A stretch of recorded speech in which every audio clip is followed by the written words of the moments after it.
Baik, Assalamualaikum warahmatullahi wabarakatuh. Eh, Selamat siang, pagi menjelang siang ya, mahasiswa semua. Jadi hari ini kita akan lebih ke aplikatif terkait dengan penerapan biokimia pertanian ya, biokimia pertanian di eh, eh, di berbagai keilmuan, terutama tanaman ya, ilmu tanaman begitu. Nah, eh, yang akan kita bahas ini adalah berbagai riset gitu ya, bagaimana riset-riset itu dibangun, terus kemudian dikembangkan gitu, supaya menghasilkan berbagai temuan-temuan gitu ya. Nah, salah satu contohnya adalah ini.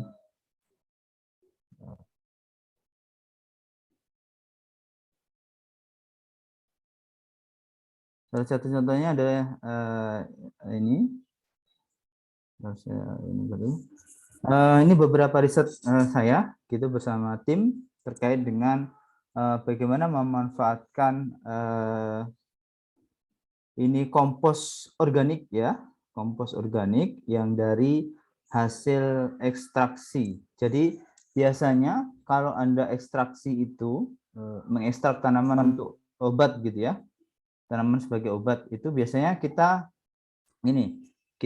mengekstrak, ampasnya kita buang gitu ya, ampasnya kita buang tanpa kita manfaatkan. Nah, ampas itu sebenarnya sebagai limbah. Nah, bagaimana di sini idenya? Bagaimana limbah yang dari apa namanya, dari apa sih namanya? Dan ini ada daun jambu dan juga biji mimba ya. Nimsid ini biji mimba. Itu bisa kita manfaatkan untuk meningkatkan pertumbuhan. Satu, meningkatkan pertumbuhan. Yang kedua, meningkatkan produktivitas senyawa metabolit yang kita sebut dengan kurkuminoid dan xanthorizol sebagai metabolit utama atau marker kompon dari tanaman yang disebut dengan temulawak atau kurkuma xanthorrhiza. Jadi itu upaya kita di sini. Nah, yang perlu diperhatikan adalah bagaimana kita mendesain penelitian ini, ya, mendesain penelitian ini. Jadi ini salah satu penelitian kami di tahun 2020 ya, kita publish 2020. Ini salah satu jurnal yang cukup high level ya, high level karena di sini termasuk Q2. Nah, ini adalah desain eksperimennya di material dan metodologi ini. Di sini cukup sederhana ya. Yang pertama, berarti ketika melakukan sebuah eksperimen, Anda harus memperhatikan beberapa hal ya. Yang pertama, itu dilakukan di mana, gitu ya. Dan dilakukan di mana itu sebaiknya spesifik sampai ketinggiannya berapa gitu ya, kemudian titik koordinat geografinya berapa gitu ya, itu sebaiknya spesifik dan itu harus diketahui begitu dalam menyusun sebuah eksperimen untuk ini. Nah, kemudian kita menggunakan tanaman apa, jenis tanamannya apa. Oh, di sini kita mencoba menggunakan namanya varietasnya Cursina 2 gitu ya. Kita sebutkan. Artinya hal ini penting untuk memberikan informasi kepada pembaca. Ketika nanti pembaca itu akan mengulang riset kita, ketika menggunakan varietas yang sama, kurang lebih produktivitas metabolit sekundernya, produktivitas apa itu pertumbuhannya kurang lebih menyerupai begitu ya. Itu hal yang perlu harus kita lakukan. Terus kemudian apalagi informasi yang penting, ternyata informasi yang penting ini kita peroleh dari lingkungan lokal, ya, masyarakat lokal, petani lokal di sekitarnya. Jadi ini menjadi hal yang perlu kita informasikan. Kemudian bagaimana kita membentuk apa namanya pupuk organik itu, gitu ya. Nah, pupuk organik kita bentuk dari namanya apa namanya limbah organik yang kita peroleh dari industri farmasi proses yang ada di PT Soho Industri Farmasi. Nah, kebetulan ini adalah riset kerjasama dengan PT Soho Industri Farmasi yang ada di sebagai salah satu PT Soho PT farmasi atau yang menggunakan temulawak sebagai brandingnya, gitu kan.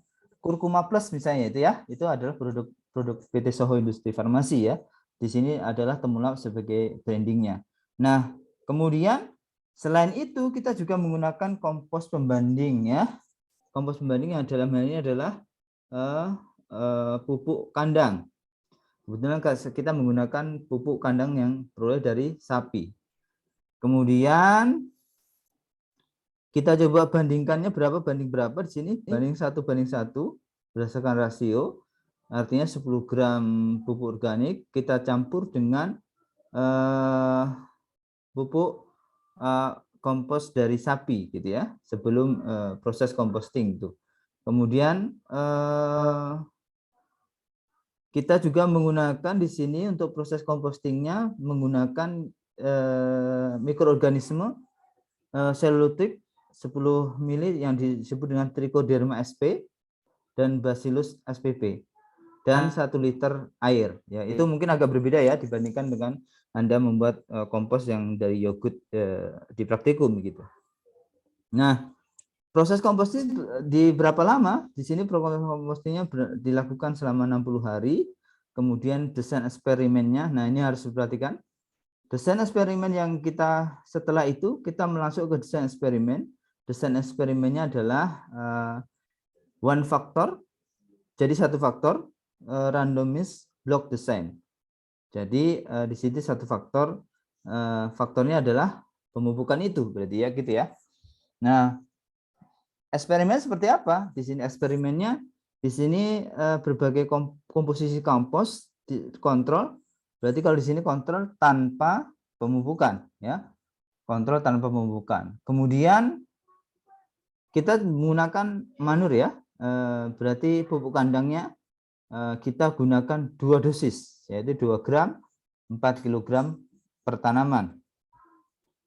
Kemudian di sini ada komposit namanya daun jambu. Ini 2 gram dan 4 kg per tanaman.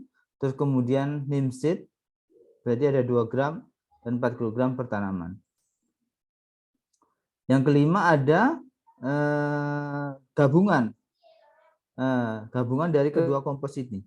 Jadi itu coba kita lakukan. Jadi kalau dihitung totalnya ada berapa? Ada 1, di sini ada sekitar 10 terdiri dari beberapa ini ya. Ini ada berarti ada 1, 2, 3, 4, 5, 6, 7, 8, 9 ya. 9 perlakuan di situ ya. Kita menggunakan 9 perlakuan dan masing-masing eksperimen biasanya setiap perlakuan ini kan ada 3 ulangan. Nah, setiap ulangan itu ada 10 tanaman. Jadi bisa dihitung ya jumlah seluruh unitnya berapa. Jadi 10 tanaman kali 9 kali 3 gitu ya. Cara menghitungnya. Jadi itu desain eksperimennya seperti ini. Kemudian apa aja parameter yang kita coba evaluasi gitu ya? Apa aja parameter yang coba kita evaluasi? Nah, yang kita evaluasi adalah beberapa parameter. Pertama terkait dengan parameter pertumbuhan. Parameter pertumbuhan itu adalah tinggi tanaman, jumlah daun, kemudian diameter batang, panjang daun, lebar daun gitu ya. Terus kemudian jumlah anakan yang ini kita tulis. Bagaimana kita melakukannya? Melakukannya ditulis secara manual 3 kali ulangan dan kita menetapkan tanamannya secara random gitu ya. Secara random dan masing-masing kita ukur begitu. Kita ukur di tanaman itu. Kemudian ketika tanaman dipanen seperti apa? Itu juga dijelaskan. Jadi pada umur 9 bulan setelah tanam, itu tanaman dipanen dan yang kita amati adalah bagian rizomnya, gitu ya. Bagian rizomnya kita ukur di sini bobot basahnya dan kemudian bioaktif yang dihasilkannya pada masing-masing tanaman. Nah, bioaktif ini kita tentukan berdasarkan apa? Berdasarkan analisis dengan menggunakan HPLC yang sebelumnya kita menggunakan metode yang telah dikembangkan sebelumnya. Nah ini. Nah cukup kadang-kadang Anda menulis dalam penulisan ilmiah tidak harus detail begitu ya. Kalau memang itu menjadi tidak ada modifikasi yang secara signifikan yang perlu dilakukan, cukup penulisan seperti ini. Jadi disitasi saja metode yang dituliskan begitu ya. Terus kita sebutkan di sini apa saja ya. Di sini ada penggunaan solvent yang HPLC grade, kemudian standar kurkumin kita peroleh dari Chromadex di sini misalnya, Chromadex, Santorizol dari merek, terus kurkuminoid itu ditentukan dengan membandingkan standar terhadap standar kurva standar terhadap ini ya sampel, dan kemudian diekspresinya sebagai persentase bobot per bobot ya ini. Jadi itu, dan jangan lupa diakhiri dengan suatu analisis, karena kita pastikan melakukan analisis statistik kan ya, karena kita tadi membuat desain penelitian seperti ini. Membuat desain penelitiannya tadi ini ya, eksperimental desain menggunakan satu faktor. Jadi pasti ada dilakukan analisis statistik. Analisis statistik seperti apa? Kita sebutkan. Misalnya untuk statistik ANOVA dengan SPSS. Kemudian menggambar dengan prime 7 ini ya, untuk menggambar, mengkalkulasi dan sebagainya dengan menggunakan tes dan membuat plot gambarnya. Kemudian statistik signifikan itu kita tentukan ketika P lebih kecil daripada 0,05. Jadi itu jelas ya. Jadi clear dari semua itu. Dari semua proses yang ada itu sudah clear. Nah, langkah selanjutnya adalah bagaimana sih menampilkan data gitu ya. Menampilkan data dengan karena tadi pertumbuhan parameternya, tentu ketika kita menampilkan data ini menjadi penting ketika kita menampilkan gambar data gitu ya. Seperti hal ini tentu menjadi hal yang informatif gitu ya. Oh, ternyata pengaruh efek kompos terhadap pertumbuhan ini contohnya ketika umur 5 bulan ini kita sebutkan, kita mengambil data gambar ini ketika umur 5 bulan setelah tanam. Begitupun juga di praktikum ya, ketika Anda mengambil suatu praktikum itu jelas, informasinya juga harus jelas. Kemudian setelah tanam dan rizom yang dihasilkan ini pada umur 9 bulan setelah tanam. Jadi ini transition zero. Jadi apa namanya? Nanti kalau Anda kan berarti bobot ataupun ukuran bonggol jagungnya seperti apa. Nah, nanti dia lakukan analisis perbandingan statistiknya seperti apa. Ya, antara kontrol terhadap perlakuan yang diberikan. Ternyata di sini terlihat bahwa produktivitas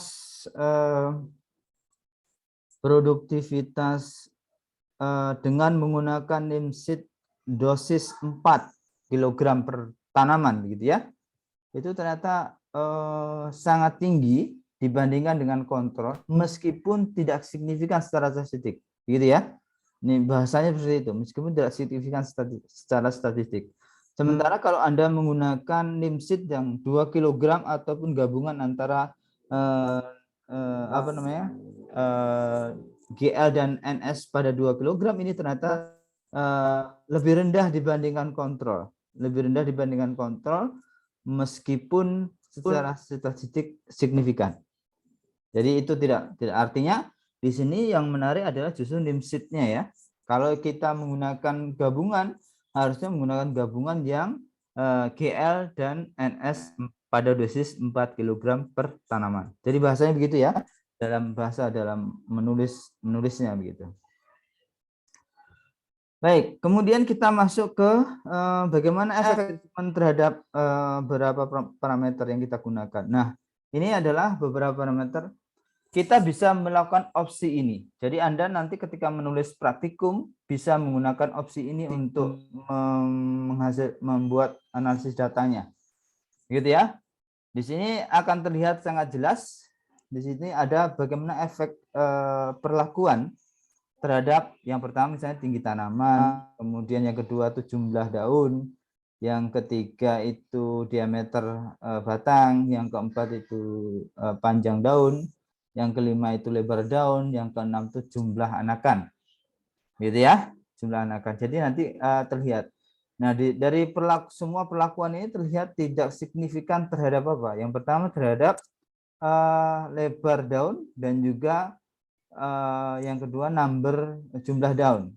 Jadi kalau tidak signifikan, di sini kita tulis ANOVA, signifikansi ANOVA-nya berapa? Berarti kan di sini lebih besar dari 0,5 ya. 0,05.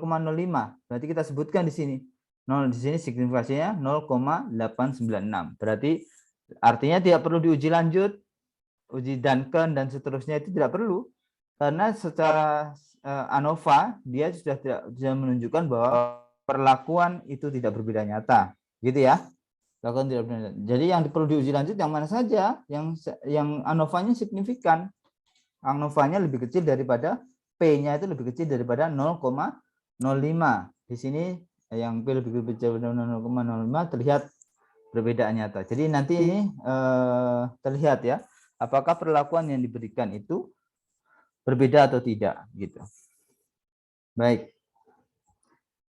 Kita lanjut bagaimana terkait dengan perlakuan terkait dengan kandungan metabolit seperti apa, gitu ya. Ingat bahwa Raihan bertanya, ada yang mau bertanya? Nggak ada, oke. Kalau mau bertanya di sela-sela boleh silahkan ya. Baik, saya lanjut. Nah, produktivitas metabolit, kita ingat bahwa ada metabolit primer, ada metabolit sekunder. Secara teori begitu ya, ada metabolit primer, ada metabolit sekunder. Nah, yang bermanfaat buat manusia dari tanaman itu adalah metabolit sekunder, gitu ya. Nah, metabolit sekunder. Jadi kita fokusnya di sini adalah metabolit sekunder. Nah, pertumbuhan tanaman itu akan terkait langsung dengan metabolit primernya. Nah, secara tidak langsung itu akan mempengaruhi juga metabolit sekundernya. Karena kita tahu bahwa metabolit primer itu merupakan prekursor untuk metabolit sekunder, gitu ya. Itu yang harus dipahami. Nah, yang menariknya di sini, tanaman temulawak itu mulai senescen itu umur 6 bulan ke atas. Jadi senescen berarti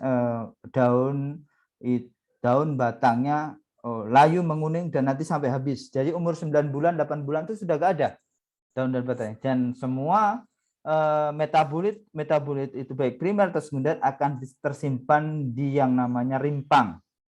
Ya, rimpang itu berarti akar yang membesar ya, akar yang membesar. Jadi sebenarnya akar juga, tapi yang membesar. Nah, di situ simpanannya.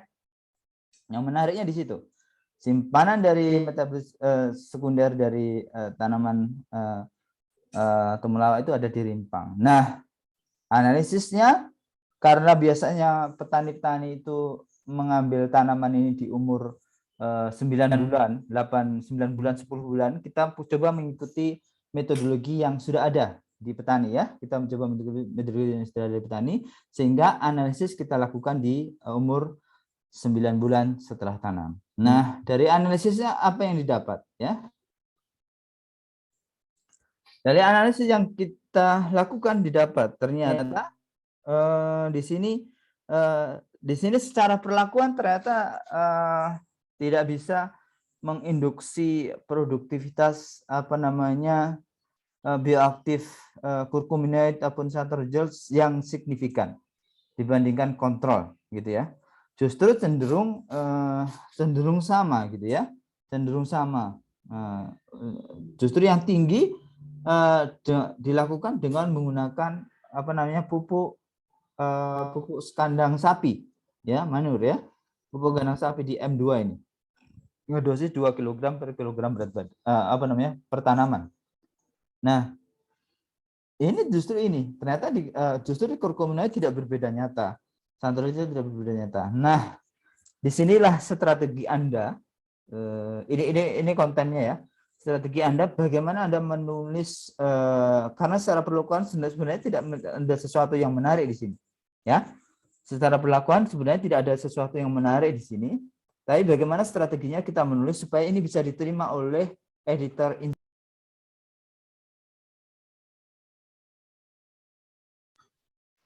Baik, mohon maaf saya terlempar ternyata. Kita ulangi lagi ya.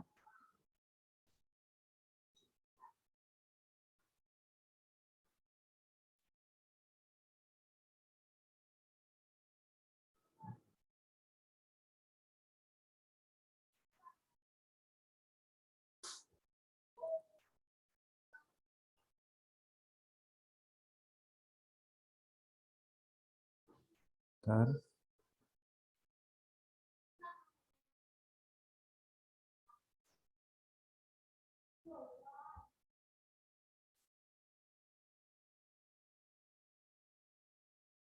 Baik, kita tadi sampai sini ya. Ya, Mbak. Kita lanjutkan.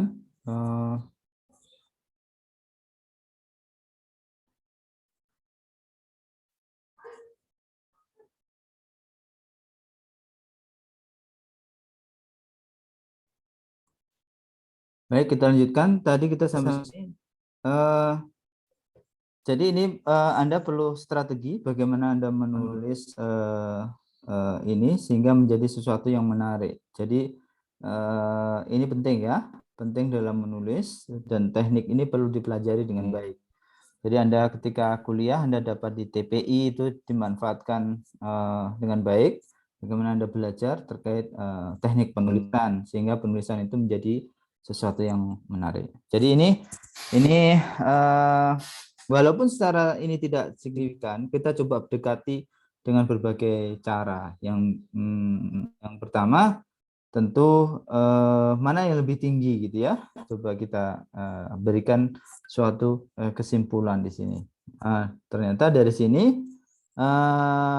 mengindikasikan bahwa kita agak mengambil ambang gitu ya. Kita tidak mengambil dosis yang kita perlu tetapkan ya. Nah, yang ini potensial untuk digunakan terkait dengan penerapan apa namanya sistem budidaya organik yang bisa meningkatkan kualitas tanah yang baik begitu ya. Itu tentu itu alternatif yang bisa kita berikan begitu ya. Walaupun di sini kurang begitu signifikan, tapi karena mungkin kalau organik kan begini ya. Kalau sistem organik kalau kita hanya menanamnya buat 1 tahun itu kurang begitu terlihat gitu ya. Tapi kalau kita sistem organik dengan yang beberapa tahun gitu evaluasinya itu tentu akan bisa terlihat dengan baik.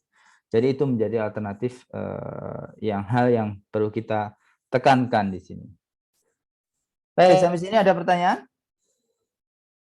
Ini salah satu referen yang nanti bisa dimanfaatkan oleh Anda untuk terkait dengan bagaimana sih teknis apa namanya aplikasi realnya terkait penerapan biokimia pertanian. Nah, selain parameter budidaya, saya akan menerangkan juga terkait ini. Baik, ini adalah salah satu artikel terbaru kami dan ini adalah artikel yang baru proofread ya, masih proofread. Jadi masih minta persetujuan kami sebagai author gitu ya untuk dilihat lagi, dibaca lagi secara detail mana kalimat-kalimat yang mungkin ini menjadi salah gitu Kak. Kalau jurnal begitu ya, jurnal itu ada reviewer, ada tahapannya begitu ya. Ada submitted, terus submitted nanti ada editor in chief akan memutuskan layak atau tidaknya.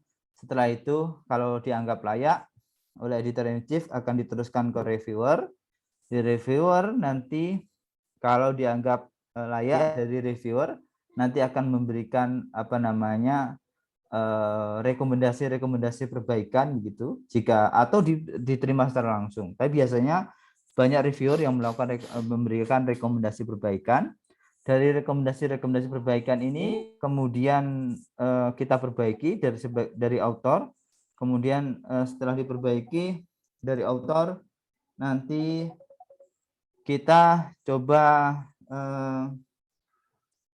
Dari perbaikan dari author, kita submit lagi, nanti kita dikembalikan ke reviewer oleh editor. Dari reviewer apakah ada perbaikan tidak, nanti akan diterima, gitu, diterima atau tidak. Nah, di situ prosesnya, ya, di situ ada prosesnya. Nah, kemudian setelah diterima, nanti di tim produksi jurnal itu, di tim produksi jurnal itu nanti ada namanya evaluasi kembali. Evaluasi kembali setelah di tim produksi oleh author, apakah ini sesuai dengan perbaikan-perbaikan yang telah dilakukan. Ini sebagai cross check di akhir ya. Ini prosesnya cukup panjang untuk bisa melalui ini ya, biasanya seperti itu. Jadi kalau misalnya orang bisa publikasi dalam 1 tahun begitu banyak, begitu, wah itu luar biasa, gitu ya. Tidak semua orang ataupun dosen yang bisa melakukan seperti ini. Nah, salah satunya adalah ini. Jadi ini adalah kita mencoba mengkombinasikan pemupukan organik dan anorganik, gitu ya.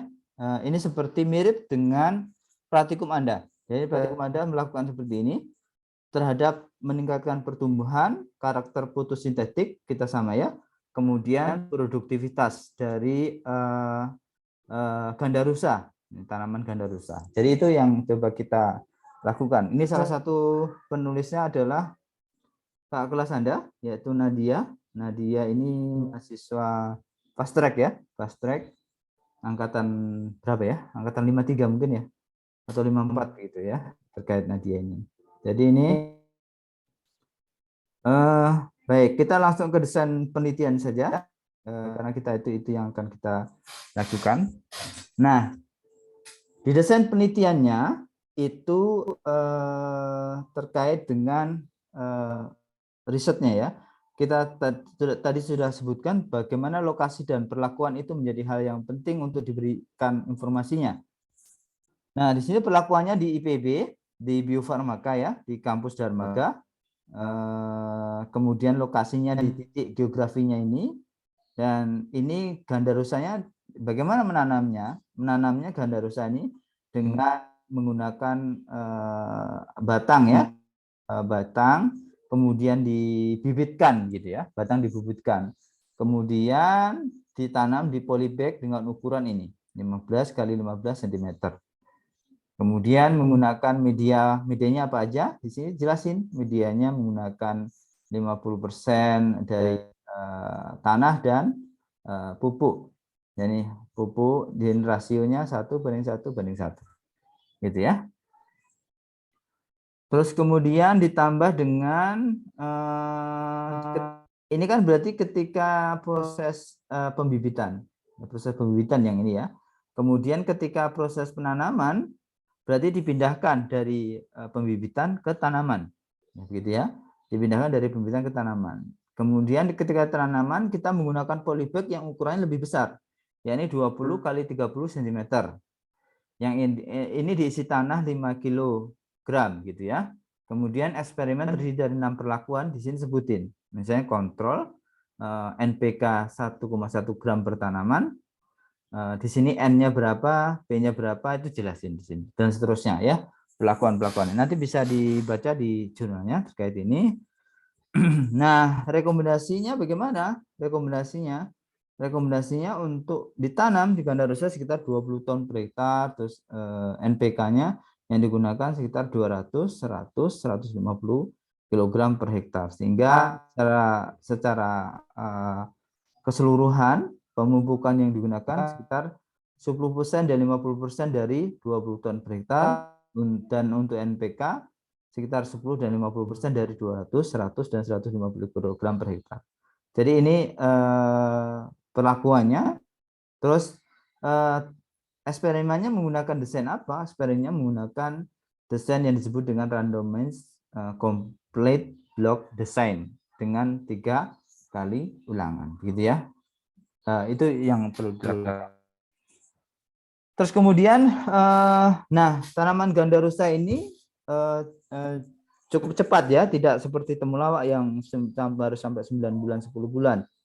Kalau tanaman ganda rusa ini bisa 9 bulan, bisa 3 bulan, atau umumnya 4 sampai 5 bulan itu sudah panen. 3 bulan sudah panen, gitu ya.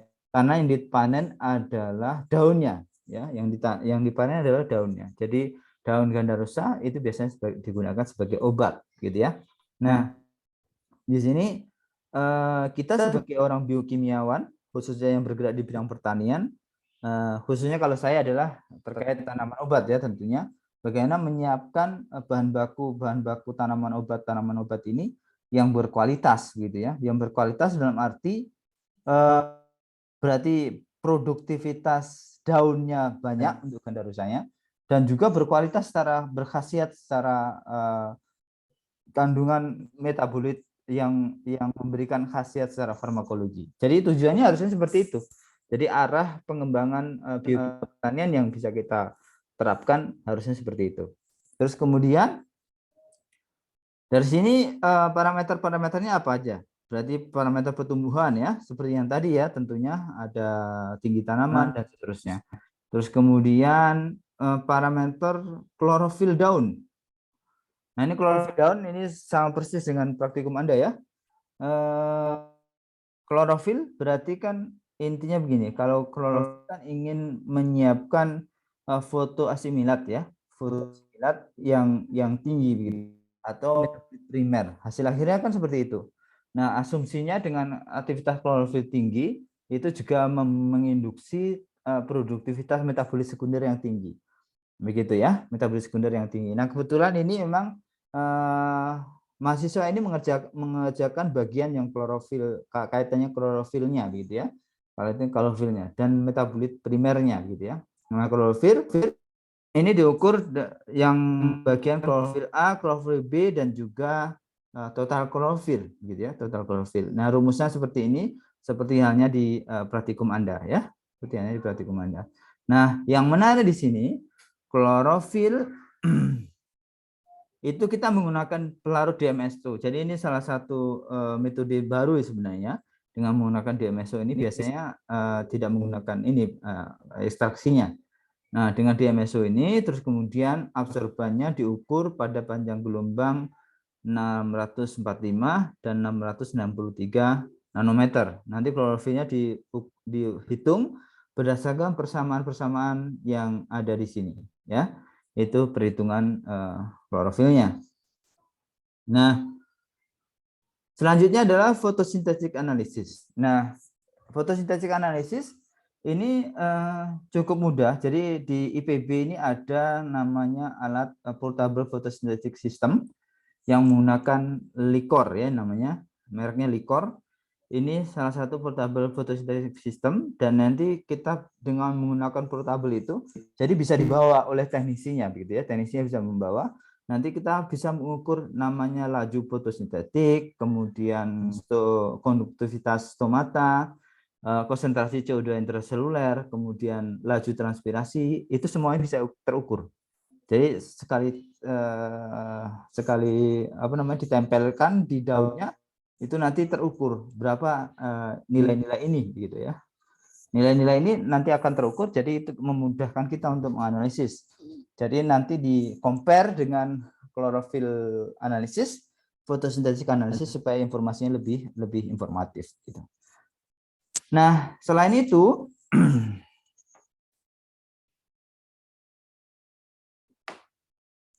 kita juga mengukur produktivitas biomasa. Karena yang kita tanam di sini adalah ganda rusa. Ganda rusa itu target yang dimanfaatkan itu adalah bagian daunnya, maka yang kita ukur adalah daunnya, gitu ya. Kita ukur daunnya. Pada umur berapa daun kita ukur? Pada umur dipanen setelah 4 bulan setelah tanam. Jadi ini contohnya ya. Nah, ketika 14 bulan setelah tanam, ini diukur, tinggal di ini aja berapa ketika dalam kondisi basahnya. Tentunya ukurannya harus dipisahkan dari berbagai ini ya, berbagai ini apa namanya pengotor, kemudian dikeringkan selama 2 hari di oven, kemudian hasilnya diukur dalam gram per bobot kering daun ya per tanaman. Jadi itu yang diukur. Nah, selanjutnya adalah ini kandungan gula. Kandungan gula ini diukur dengan banyak metode ya, penentuan kandungan gula. Salah satunya metode Benedict ya, uji Benedict itu bisa juga dilakukan dengan menggunakan kandungan gula. Tapi kita juga menggunakan penol, reagen penol di sini ya, reagen penol yang umum. Nah nanti kita ukur dengan metodenya seperti ini pada panjang gelombang 480 nanometer. Nah, kita di sini menggunakan glukosa sebagai standarnya, ya. Glukosa sebagai standar. Jadi kita membandingkan glukosa. Nah, kenapa begini? Karena target kita kan di sini sebenarnya pati ya, pati dengan asumsi dengan ada H2SO4 dan seterusnya itu nanti kita bisa mengukur patinya, glukosanya yang dihasilkan. Sehingga asumsi ini bisa kita dekati. Jadi nanti kita harapannya berapa sebenarnya metabolit primer yang terukur di sini sehingga memberikan informasi lebih komprehensif. Terus kemudian di akhir kita menentukan analisis datanya, gitu ya. Itu selalu seperti itu ya. Selalu informasi itu harus diberikan, gitu ya. Analisis datanya kita menggunakan apa saja. Kalau nanti Anda menggunakan teknik-teknik yang tidak menggunakan apa, misalnya R itu ya ceritakan saja, gitu ya. Ceritakan apa yang teknik yang digunakan. Misalnya analisis datanya menggunakan one way analysis dengan SPSS gitu. Kemudian untuk membandingkannya antar perlakuan kita menggunakan uji 2K misalnya yang digunakan. Terus kemudian statistik ini dikatakan signifikan ketika P-nya lebih kecil daripada 0,05. Misalnya seperti itu. Jadi itu informasi yang harus Anda terangkan. Hasilnya seperti apa ya? Hasilnya di hasil kita bisa salah satu alternatif ini alternatif yang berbeda dibandingkan yang publikasi sebelumnya. Jadi alternatif yang berbedanya ini adalah saya di sini menggunakan tabel gitu ya, tabel. Jadi ketika Anda menggunakan tabel akan lebih bagus kalau data plus minusnya kita berikan. Plus minusnya standar error. Ya, kenapa standar error supaya nilainya kecil ya. Supaya nilainya lebih kecil dibandingkan kalau standar deviasi pasti nilainya lebih besar ya. Kalau standar deviasi pasti nilainya lebih besar. Nah, semua di sini saya tampilkan dalam bentuk tabel. Tabel kenapa tabel? Supaya lebih informatif dan lebih mudah dalam menampilkannya. Tadi kalau misalnya dalam bentuk grafik memang overview-nya baik dan jelas kelihatannya sekali lihat, tapi jadi banyak sekali. Terus kita kelemahannya kalau dalam bentuk grafik resolusinya harus tinggi ya. Resolusinya harus tinggi sekitar minimal 300 dpi atau biasanya bahkan ada jurnal yang meminta 6 sampai 600 dpi gitu ya. Sampai 600 dpi. Jadi itu informasi itu harus jelas gitu. Nah, di sini informasinya kita berikan terkait dengan ketika Anda menampilkan hasil tentu ada ini ya, kayak ini sesuai guideline-nya ya. Kalau berarti kalau deskripsi nanti ada guideline-nya adalah teknik penulisan ilmiah. Jadi tentunya nanti akan berbeda ya modelnya ini dengan ini. Jadi kalau teknik penulisan ilmiah akan sedikit berbeda ya. Nah, sama tadi ada analisis statistiknya. Kemudian karena ini tabel ini berdiri sendiri, semua yang ada di tabel harus informatif, gitu ya. Kuncinya di situ. Termasuk nilai-nilai ini. Nilai-nilai ini apa maksudnya? A, B itu situ. Oh, berarti indicated value is the mean plus minus standard error. Nah, itu N diukur pada sama dengan 3. Jumlah N-nya 3. Significant difference in level pada P sama dengan 0,05 ya. Dan seterusnya. Jadi itu yang informasi itu yang harus ditulis dengan baik ya ketika nanti Anda membuat tulisan misalnya di deskripsi atau di jurnal yang nanti Anda hasilkan bersama pembimbing Anda. Begitu ya, itu target-target teknik penulisan. Baik, kurang lebih itu yang Yang ini yang terkait jurnal ini. Kita kembali ke tadi yang satu lagi sebentar.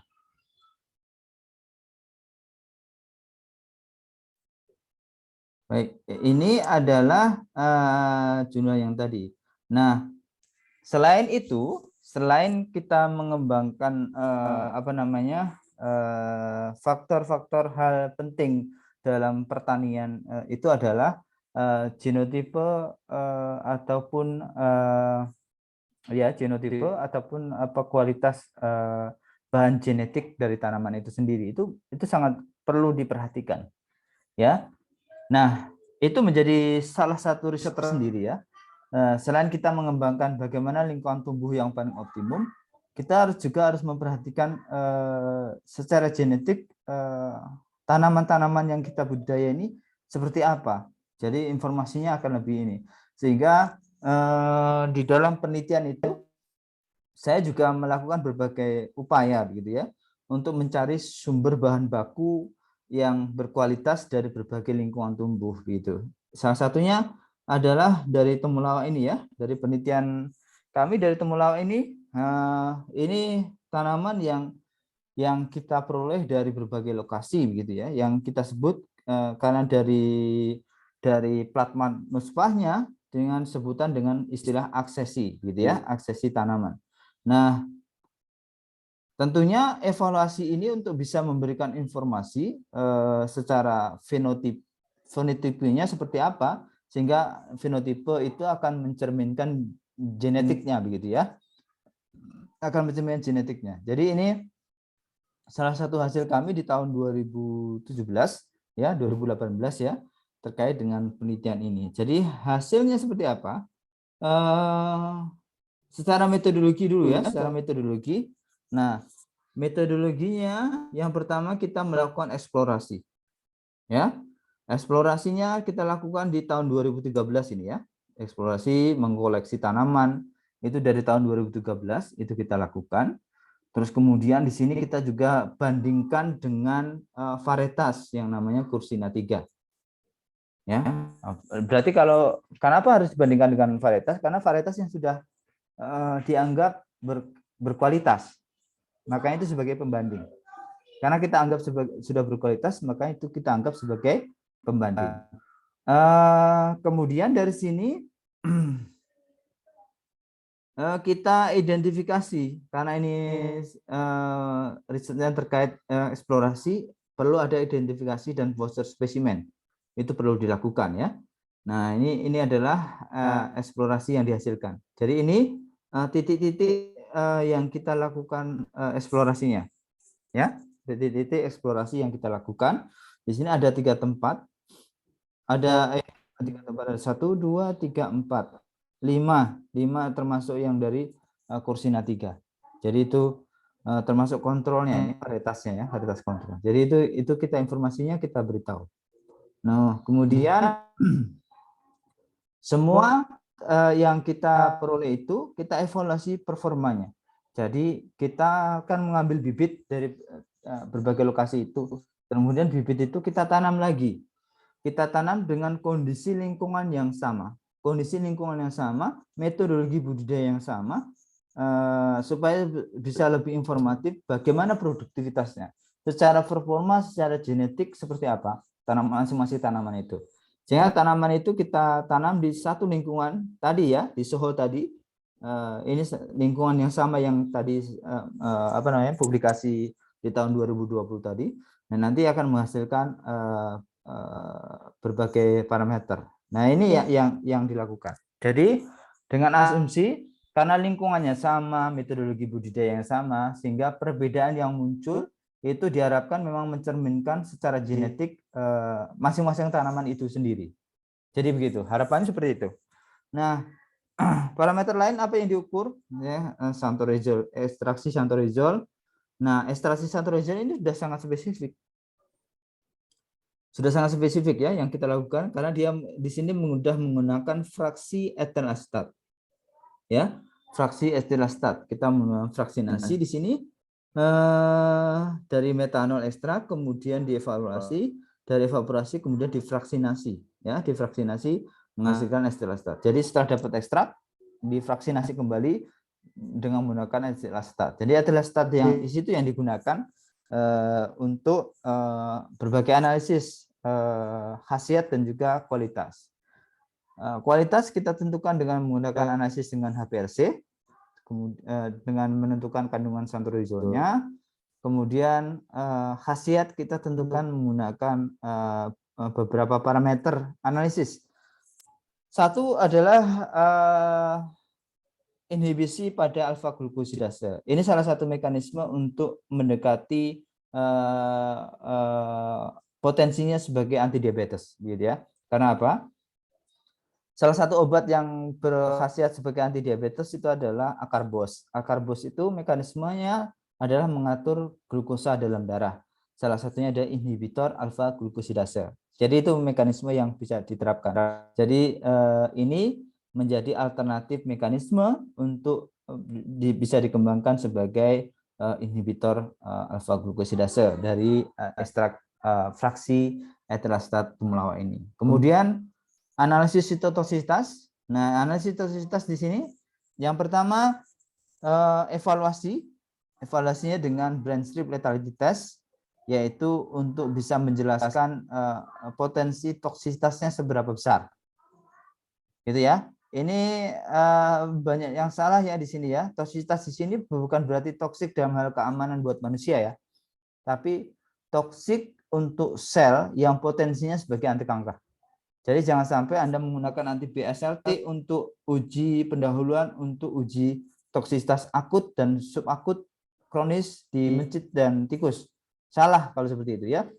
BSLT di sini sebagai dasar untuk potensi pengembangannya analisis hayati yang umum untuk anti kanker gitu ya. Biasanya anti kanker menggunakan ini.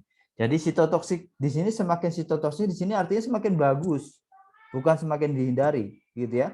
Banyak yang salah di sini ya. Jadi jangan sampai nanti Anda semua ketika memilih tanaman obat dengan uji BSLT misalnya, Anda salah interpretasi. Itu kalau salahnya nanti deskripsi dan tidak diberitahu oleh pembimbing dan juga pengujinya kan jadi khawatir kan. Nanti seumur hidup ya nama Anda salah di situ ya deskripsinya. Itu sayang sekali kalau seperti itu. Baik, ini sistemnya ada sedemikian, ada metodenya cukup panjang, di sini ada MTT dan seterusnya. Nanti silahkan dibaca saja. Dan di akhir selalu ya, bagaimana analisis datanya. Analisis datanya itu dibangun, begitu ya.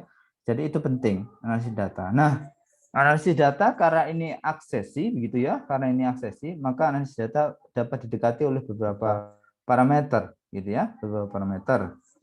Yang pertama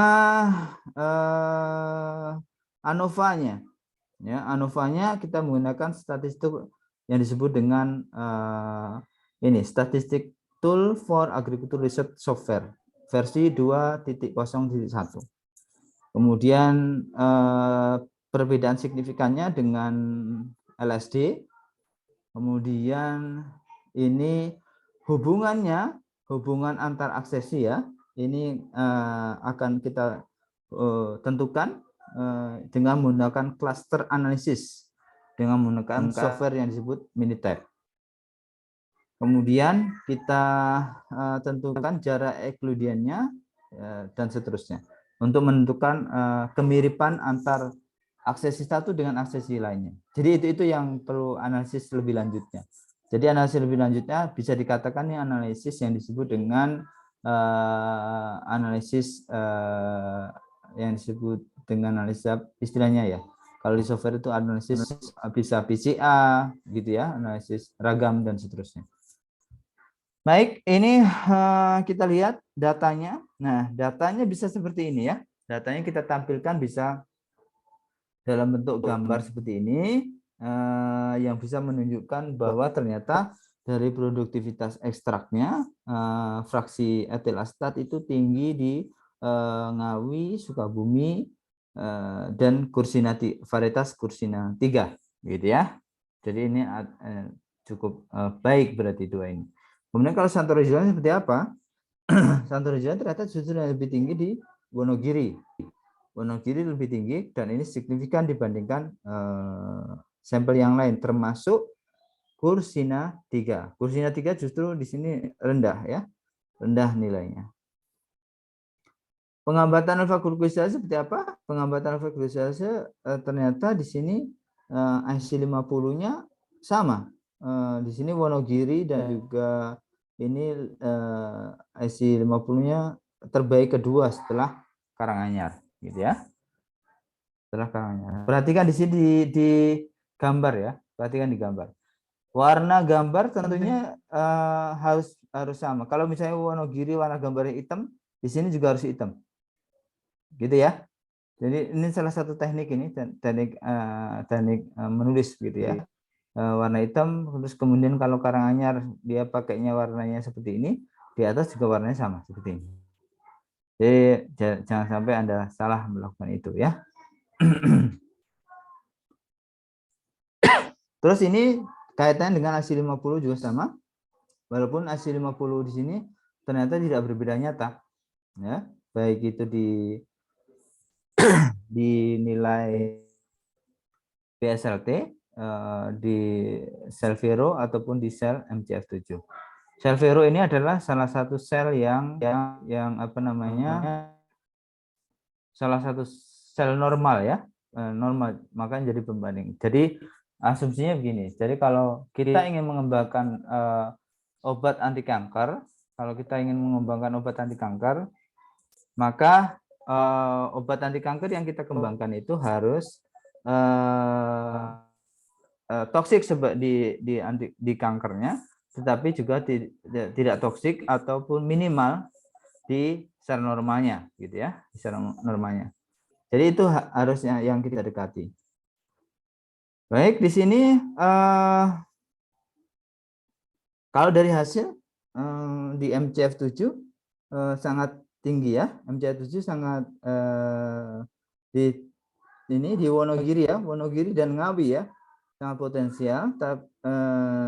Wonogiri dan Ngawi, kemudian di Vero Karanganyar justru yang paling toksik. Misalnya Wonogiri tidak terlalu toksik, jadi sehingga ini menjadi alternatif kita pilih. Terus kemudian pendekatan analisisnya seperti apa? Hierarchical cluster analysis. Ini disebut dengan hierarchical cluster analysis. Nah, ini nanti pada berapa persen ya? Pada jarak berapa persen dendrogram itu, kemiripan pada 49,67% ya. 49,67% sekitar di sini. Ini akan terbagi 3 kelompok ya, 3 kelompok, yaitu Kursina 2, Ngawi dan Sukabumi kelompok 1, Wonogiri kelompok 2, dan Karanganyar kelompok 3. Jadi itu ya terkait dengan dendrogram analisis. Jadi ini hasilnya seperti ini. Jadi nanti yang riset model seperti ini sudah banyak saya lakukan dan semuanya publish di jurnal-jurnal yang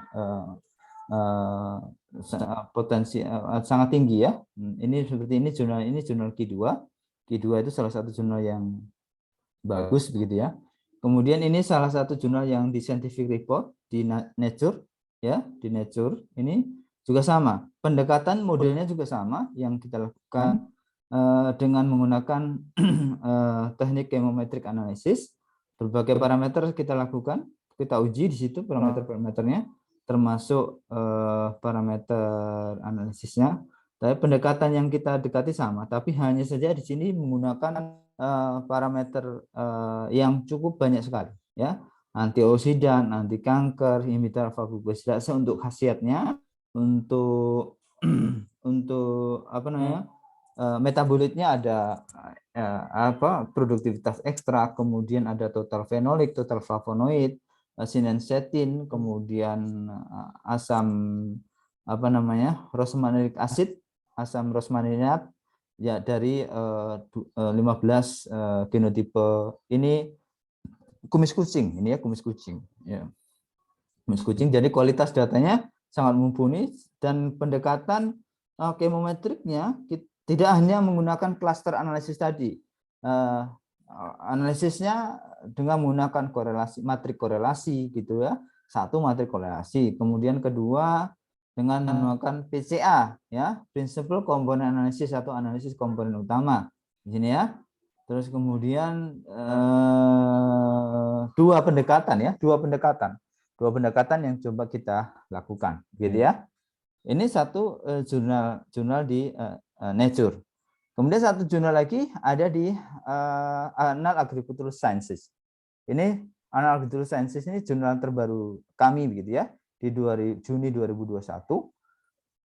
Nah, ini jurnal ini terkait dengan kandungan total flavonoid dan beberapa aktivitas antioksidan di dua ekstrak, yaitu etanol dan juga etil astat dari Accessi Ammonium Compactum Fluid. Ini kapulaga ya, kapulaga. Jadi ide ceritanya sama seperti yang tadi, tapi lebih mengeksplorasi bagaimana kandungan-kandungan metabolit dalam hal ini flavonoid dibandingkan dengan berbagai aktivitas antioksidan. Nah, di sini penting juga menampilkan gambar seperti ini, ya, menampilkan gambar bagaimana aksesi-aksesi itu diperoleh dan hasil-hasil gambarnya seperti apa, ya.